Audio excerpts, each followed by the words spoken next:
दो बचपन के अच्छे दोस्त होते हैं जिन्होंने अपनी स्कूल की पढ़ाई एक साथ की होती है और स्कूल पूरा होने पर वो दोनों एक ही कॉलेज में पढ़ने जाने लगे और उन्हें एक दूसरे से प्यार हो गया।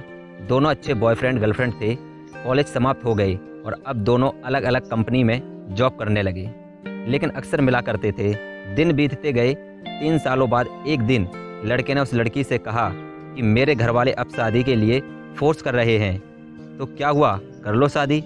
उस लड़की ने जवाब दिया। लड़का बोला, वही तो मैं बताना चाहता हूँ कि मेरे तुमसे शादी करना चाहता हूँ। यह बात सुनकर उस लड़की ने बोला, पागल हो क्या, मैं और शादी, वो भी तुमसे।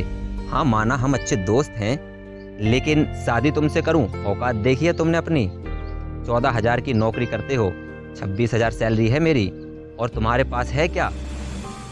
मुझसे मिलने भी आते हो तो दोस्त की बाइक लेकर आते हो। तुमने सोच कैसे लिया कि मैं तुमसे शादी करूंगी?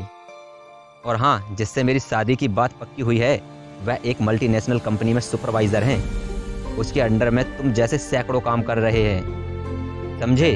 और हाँ, उसके पास एक कार भी है। और हाँ, आज के बाद अपनी शक्ल मत दिखाना कभी मुझे।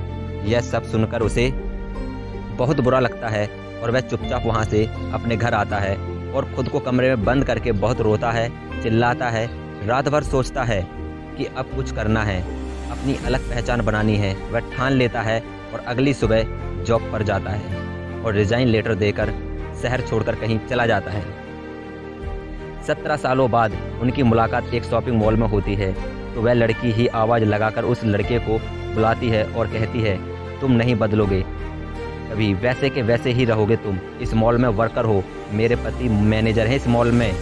इतना कहते ही उसका पति वहां आ जाता है और बोलता है, सर आप इस वर्कर्स की न्यू ड्रेस में बिल्कुल हीरो लग रहे हो। आइए सर, मीटिंग का समय हो चुका है। और हाँ सर, यह मेरी पत्नी है, आपसे मिलना चाहती थी इसलिए ले आया। ओके, मीटिंग के बाद मिलता हूँ। मीटिंग समाप्त हुई और जब उनकी मुलाकात हुई तो उन्होंने उस लड़की को एक चेक दिया और कहा, इसमें जो अमाउंट चाहो भर लेना, यह आपके लिए है, और जो भी मैं हूँ आपकी वजह से हूँ। जो 17 साल पहले आपने कहा उसकी जो भी कीमत हो ब्याज लगाकर अमाउंट भर लेना। और हाँ, ये लो नई गाड़ी की चाबी, तुम अब उसमें ऑफिस आना। उसके पति को गाड़ी की चाबी देते हुए बोले और वहाँ से चले गए।